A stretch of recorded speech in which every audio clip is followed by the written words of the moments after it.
要提醒乡亲，即马流感疫情正在增加。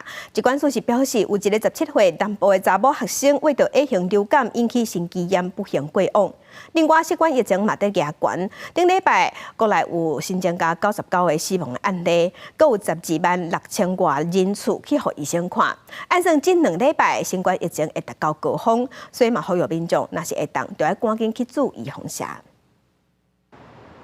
新冠疫情继续升温，国内顶礼拜新增加99例死亡个案，含前一礼拜比是增加55%。当中的个案内面有一个是无到1岁的查某红婴仔，是早产的囡仔，无做过疫苗。这月初发烧、咳咳嗽、流鼻水去看医生，后壁袂喘气，无想要食活动力降，快开始较紧。就人工显示肺炎，搁在大医观察。上周的一个健保及门诊的就诊人次大概是12万6千人左右，那也就是大概有5万人到6万人左右的人感染的一个 COVID 的一个病毒。我们预测呢，在7月中旬之前呢，COVID 的疫情呢会达到高峰。疾管署监测，目前国内新冠主要的流行变异株是 JN.1 和 KP.2， 拢有免疫逃脱性，传播力较好。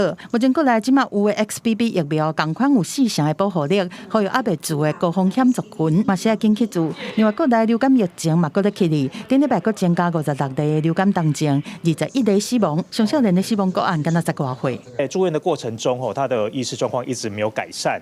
那此外，他有并发多重器官衰竭的状况。